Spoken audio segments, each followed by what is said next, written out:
Hi artists and art lovers, welcome to Season 2, Episode 7 of Princeton Makes podcast. I'm Zohar Lavi-Hasson and today my guest is Jessie Krause. Hello Jessie. Hi Zohar. Good to have you here. We are here recording from our lovely space at Princeton Makes. Do you want to explain to everybody what is Princeton Makes? Princeton Makes is a artist co-op at the Princeton Shopping Center with about 25 studios and about 40 artists total that show their work. Pottery, paintings, fabrics, jewelry, everything. Awesome place for us and for everybody. Jessie is the artist of the month of April. She's gonna have her things up on the window. And right now you have your art at Small World in March, which is also exciting. How is that going? It's going good. Yeah? Yeah, I sold a few little pieces already, so feeling good. Good. Yep. So Jessie, we have talked a lot before about you and your art because Yes, we made a video which people can find on your website. Yes. But today we're going to talk a little more. Can you tell us what kind of art do you make? I'm a painter. That's it. I make paintings. Sometimes I do mixed media, which involves collage and different media. But I do photography too. But really, I'm just bottom line a painter. And I paint everything from what I see to what I imagine. My styles are many. They go from impressionistic to more surrealistic to everything in between. Sort of a mixed bag of style. Oil painting or? Mostly oil, yeah. I do acrylic as well, but oil is my go-to. And also I saw you painting on your iPad the other day at the Oh, party. that's right, my iPad. I have bought an iPad. I've had it for a few months, and I am having so much fun learning Fresco, which is the painter's app, I guess. And I'm doing all kinds of things. I made a children's book, which I'm going to kind of put it together in Fresco, and I think I'm going to self-publish it. Wow. Yeah. This is about a pigeon in New York City that I wrote in 2002. Oh. I did try to get it out there. I had an agent, and it got rejected by everyone. They love the drawings, whatever.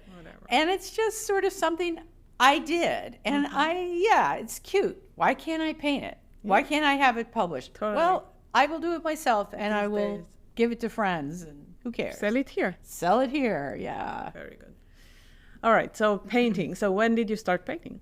Well, I started painting in kindergarten, I guess. My mom was a painter, and she's from Puerto Rico. What's her name? Sylvette de Aldre. And she was always creative. She was a journalist, a television personality, a painter. She studied in Madrid. She studied at the Whitney School of Art, which eventually became Yale, where she met my dad, who was at Yale Architecture School. And so I grew up in a very creative environment. My mom always had an art studio, and she let me sit and watch her paint, and she set up paints for me, and I would do my little drawings, and she actually ended up teaching the neighborhood kids because they'd all come in and watch my mom, and so she had us all there, at the kitchen table, and then she also designed window displays for Nassau Street. Oh, really? Yeah. So you grew up in Princeton? In Princeton. I grew up in Princeton. My mom was one of the founders of the Arts Council. Not founders, but she was there in the very beginning. The Princeton Arts Council? Yeah, with Ann Reeves. And I would go sit at Ann Reeves' kitchen table while they were brainstorming ideas and fundraising events and stuff. So, yeah, I feel very much a part of this town, even though I left for a long time. I was in New York, where I actually didn't know that I would be a painter. In high school, I discovered theater, and I found it a great way to kind of work through my adolescent angst was to read somebody else's lines and write my own too. I wrote, I directed, I acted in plays in high school, and then in college. And I also was a theater critic and a film critic in the paper. Yeah, I was entrenched. And art was something I did on the side. Yeah. Like when I was at Smith College, I did portraits for $50 a pop of the students, and then they'd send them back to their parents. So I had art. It was more of a kind of a skill. Yeah. I didn't see it as, you know, a form of self-expression. It was also therapy. Like if sometimes if I feel really depressed and lonely and hurt, rejected or whatever, I would do, you know, art. I would make art, and I'd be able to put all that emotion into the painting, and I got it out of me, and I was like, oh, that's a cool thing. So, you know, actually some of my best art was made through my worst emotional. Are you still doing that? Times. Well, that's a question. Not really, because you get to a point where you know, you don't want to bank on your tragedies. You want to you know, pull up the positive as much as you can. Yeah, so my mom was the wind in my sails, and I think that's why I didn't go into art right away, because she was having shows and, you know, really beautiful kind of Matisse style, Picasso style art, large paintings. Yeah. She had a lot of shows in Princeton and the area, and sold a lot of work. And I saw that as a different thing, you know. It wasn't something that I was interested in, you know. But when I was in college, I had to major in something, and it seemed to be the easiest, quote unquote, major. So I majored in art and went into advertising and then theater design. But eventually went back to the Art Students League and started painting and learning how to paint like a classical artist, because I had never learned that in college. They didn't really teach that, you know. Right. I don't know what they teach in college. So you learned how to really paint like a professional? Like a professional. And then what kind of style did you adopt from there? Well, you know, I was always very expressive, and, you know, I like what I like in terms of art, and, you know, I love Vermeer as much as I love David Hockney, you know, and Van Gogh and Picasso. I love all artists. Everyone has something interesting going on, you know, even even the child that's sitting there, you know, painting scribbles. There's always something interesting. I'm learning from everyone. So, Jessie, you are one of the only artists that I know and hear that actually get, you know, their paycheck from their art. So how do you do it? How did I do it? Yeah. You know, I have a facility. From the beginning, even when I was in elementary school, I was the one that would be doing the bulletin board. I was the one drawing things. Yeah. I had a little show in the library, I remember, in 7th grade. I had the talent. Yeah. A lot of people have talent and don't make money out of that's their the thing. I mean, it's like when I was trying to figure out how I was going to support myself right out of NYU with a degree that, you know, in fine art, it doesn't give you anything, you know. And so I'm sitting at a desk at an ad agency answering the phone, right? Yeah. And in the art department. And then I saw Wait, so you worked there? I worked in advertising for a few years. Okay. But there was an art room that had people doing, you know, they were graphic artists and they were storyboard artists. Yeah. They had majored in advertising in college, and, you know, that was their thing. And I kind of learned how to use magic markers and storyboard, and next thing I know, I was storyboarding. Yeah. And a lot of the people in advertising, this was in the 80s, were starting to do music videos. It was kind of a cheap way to be artistic, you know, and not have to sell, you know, a soda can. You could just sell a song. So everybody was doing it on the side, and I happened to be there, and they would ask me to do their storyboards for them for like $100. I would do storyboards.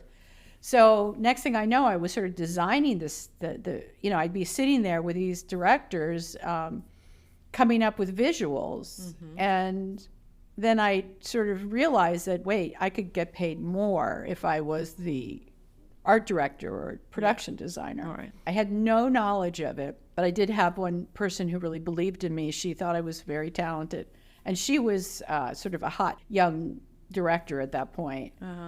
So she and I became sort of this team, and we did a lot of music videos, like very low budget. We weren't doing Madonna. Yeah. You know? But I learned a lot. I learned on the job. It was like boot camp. Yeah. You know, you get a call on a Monday saying, okay, we'll give you $6,000, and we need an Egyptian pyramid, a sarcophagus, and a tomb, and everything. Oh, and that includes truck rentals, everything. Yeah. So as you know, as a filmmaker, you know how, you become really kind of smart. Right. And I ended up with like $100, I bought For yourself. Yeah. Well, maybe a little more, but so that's how it I started. realized that my art skill was providing me a career Yes. that was kind of not planned for, Mm-hmm. just sort of fell into it at the right place. And I liked it on one level because it was kind of cool, Yeah. but it was really, as I said, it was like really hard work. And when you're young, it's great. You can easily do it. But once you get to a certain age, anyway, I slowly kind of ended up going more into theater. Yeah. It was a much slower pace. Right. There was a lot of small theaters in New York that were always looking for set designers, and they respected them and paid me, decently, enough that it kept me going. And then I was also teaching through different teaching programs in New York. And then Different ways to make money, but not specific though, out of your art, but just make art for other purposes, like the music videos. Right. It was advertisement. commercial art, so to speak.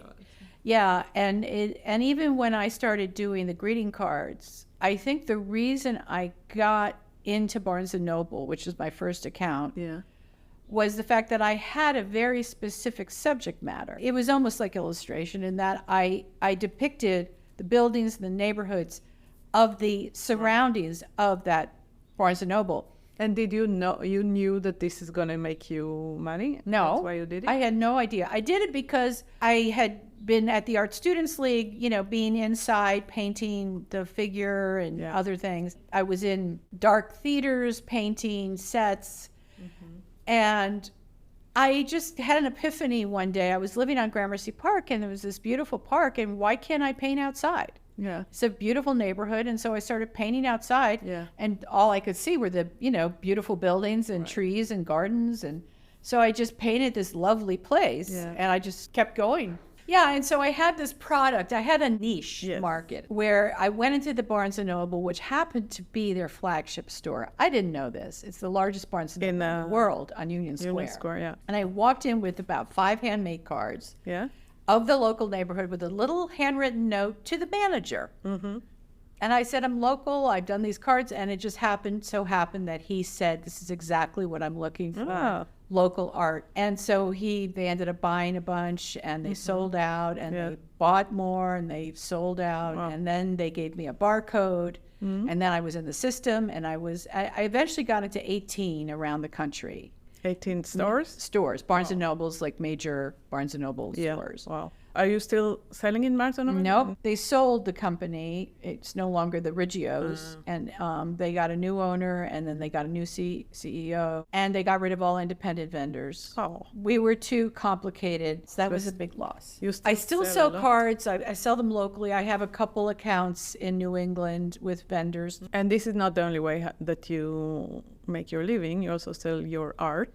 I sell my art. Where do you sell your art? I sell it here, and I sell it online. I have a website. And in New York? Oh, yeah, the Grey Dog restaurants. I've been in there for over a decade. My biggest triumph was a woman, Francesca Rosenberg. She's retired now, but she was the head of education and community relations at Museum of Modern Art. And she had an office there, and she bought a large painting of mine right off the walls of the coffee shop for her office at MoMA. And she knows So what I could she's say doing. it was at MoMA, not in MoMA. So, but that was a real triumph, Yeah, very nice. Brian Wilson owns one of my paintings, the Beach Boy. I had shows in New York. I had 3 shows at the Kaufman Cultural Center, where I was their in-house set designer. And they gave me shows. I ended up finagling Brian Wilson. His wife came to the show and bought the painting, which I had painted to his most famous record, the Beach Boys' most famous record, Pet Sounds. And it was such a fortuitous coincidence, perfect blending of events where they saw the painting and they bought it, and it was actually done for them. And I didn't know them from Adam before they came into the gallery. So that was a great moment. Carole King has a piece of mine. A friend of hers commissioned me to do actually a box. When I was doing music videos and stage sets, I had a lot of materials left over. Yeah. So I made these little shadow boxes. And, I would paint them and I would put things in them and I would light them up like they were little theater sets. Yeah. And they would go like that. Yeah, I'm thinking of going back and doing them again. Yeah, it's that a lot sounds of cool. work. Yeah. But they're very fun. Okay, so this is your day job and night job and job on the side. Yeah. And your hobby and obsession. So what do you paint? What do you like to paint? How do you get inspired? Well, as I said in the little movie, nature. Nature. But nature is all around us. It's everywhere. And it's also environment. And, it really comes down to everything. And artists are like gypsies. They're kind of, always on the road searching for the next town, horizon line, idea. Yeah. And it's like once you decide to be an artist, no matter where you live and who, you are and what you're surrounded by, there's a gypsy inside of you, that just kind of is always looking and searching and finding things. It could be a patch of weeds, or it could be the Chrysler building. Yeah. It could be a friend's face. Yeah. It could be a color. When I am in artist block, which comes to me as much as the next person and sometimes sits there for a long time, All right. I have to remember that if I just look at the materials I have at hand, just some purple paint, and I just spread it around and I let the paint tell me what it wants, and it may not want a masterpiece. It may just want to be paid attention to for a little while, right? The key is for me to step back, get out of my head, get out of my ego, and let the materials take control. Yeah. And do what they want to do, not what I want them to do. So what is that artist block? Can we talk about that a little bit? Oh, man. It's really bad. What does it mean? It means like I'm just fed up. I don't want to. It means also the whole world, everything is black and white and two-dimensional. It's just a form of, it's a mental state for me where I can't get out of whatever fogginess is in my head. It could be something that triggers it, but sometimes it just sort of, after I've done a lot of work, and I'm just surrounded by all this work, which I have done. I've gone through periods where I just, churn them out like they're hamburgers. It's exhausting, mentally exhausting. Yeah. Those images kind of are sticking around and like staring it back at me like, what are you going to do with this? Yeah. And especially, if things don't sell and they're sitting there and you have shows and, people love them, but they're, they're still there. Yeah. And they start piling up. And it's sort of like, do I need more stuff? Right. And what am I doing if I'm not painting? Right. But I have too many paintings that are not selling right now. But I will do something. I'll read a lot. I'll listen to podcasts. Yeah. I'll listen to music. I'll take walks. It's all happening. The artistic process is just not coming out at that point. It's being cooked. But that's totally fine. I wouldn't even call it a block. A block, it sounds like a very depressing state. You say the world is black and white and nothing is it happens creative. That way. Sometimes I'll go into my studio, which it's happened the past few months, where I'll walk in there and I won't see anything. It's But just then this foggy space. You listen to a podcast? I listen to a podcast, about Carl Jung, which I'm obsessed with now. The purple paint. Well, yeah, that's the thing. I won't even do the purple paint. So what are you doing when you're listening to the podcast? What am I doing? I'm just sitting there or walking. And how long can this happen? Go on. Well, I don't know. Weeks? It can go on for weeks. Yeah. Actually, one thing I've been doing is I've been exploring cooking. I was never really interested in cooking. I don't have kids. I chose not to have kids. I chose this lifestyle, because I sort of saw, how busy my mom always was stressed and picking us up and running back to her studio and cooking and back to her studio. Tell me about kind it. of like you. I know. And Claude, I see that. And I said, God, they're like my mom. And I just sort of, of course, now I think back going, it would have been nice to have somebody, in your life that you made. But the things that I've been cooking are very colorful. Yeah. Like I go to the grocery stores and I'll buy fruits and vegetables that are colorful. Yeah. And even if I don't know if they're going to taste good in the food, it looks good. Yeah, that's important. And so that's something I do too. So you find other creative outlets. Yes, I just became aware right now that is a creative outlet that I have been doing. Definitely. And Alex has told me that too when I start feeling sorry for myself. He says, you've been doing a great job cooking. I'm like, you can't, I'm not going to open a restaurant. Yeah, but so you have a painter's block, but not an artist's block, maybe. Yeah, that's a good idea. Yeah, that's a good way of putting it. Yeah. And also you as you said, you observe, even if when you are blocked, you observe a lot of things, you listen, you look, and just let things cook.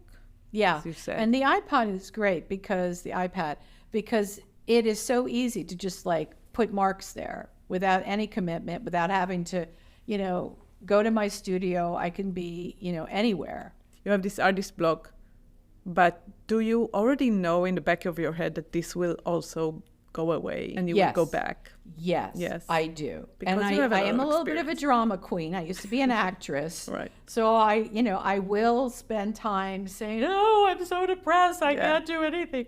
And, people will look at me sideways and go, drama queen. But, and I just have to want to paint things that don't make sense for a while. Because sometimes I go through this, like, majestic, like, I will paint the light in the forest coming through and God speaking to me.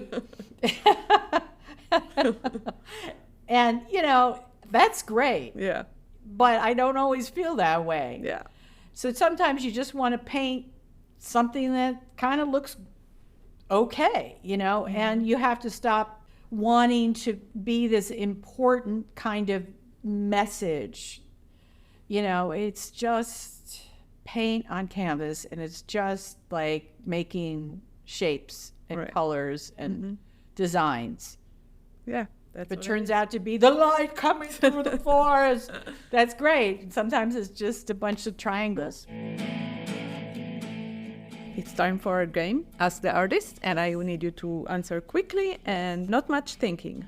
Who is your favorite artist? I love everyone. I love Vermeer. I love David Hockney. I love Monet. I love Georgia O'Keeffe. I love them all. Okay. Everyone. What is your favorite material to create with? Oil. An iPad. No. And, iPad and oil, yeah. What is the space that you feel the most creative at? Right now, my studio here at Princeton Makes. Awesome. What music or podcast do you like to listen to when you create? I like all kinds of music. I do like sort of classical music. I love jazz fusion. I love movie soundtracks, but I love podcasts too. Yeah. What is your worst artistic nightmare? This has happened many times where the painting's finished. It's perfect. But there's some little demon sitting on my shoulder saying, nope, it's not good enough. Oh, God. And I paint over it and I ruin it and I've lost it. Oh. What is the percentage that you make art versus administrate? Right now, it's kind of a very weak 50-50. How you feel when you make art? Weightless. Nice. Okay, so you're going to have an artist talk here at Princeton Makes, and it's going to be sometimes in the end of the month, so we'll put it on the show notes. What's your website and Instagram? My Instagram is JESSIE.KRAUSE. My website is my name. You sell your art there and cards, and art. everything. You can buy cards. Thank you, Jessie. It has been a pleasure. Thank you. you. Although a little fast, but yeah. It was great talking to you. So my son was listening a little bit to my podcast the other day, and he was like, Mom, you need to work on your podcast voice for the ending. Okay. So I'm like, okay, now I'm going to try that. Okay. Ready? Yeah. We are the Princeton Makes podcast, and our designer is RD, and our theme music is by Renata Pugh. I am Zohar Lavi-Hasson, producing and hosting. If you have any questions or comments, please email to our email address, princetonmakespodcast@gmail.com. Let us know if you want to be added to our mailing list and get our newsletter. Please rate and share this podcast so it can reach others and maybe inspire them to create. Princeton Makes is located at the Princeton Shopping Center, and we are open Thursday to Sunday, 10 to 6. Until next time, be creative and kind. Oh, How was that? I love it. It was good? Perfect. My son will be proud. That's good. All right.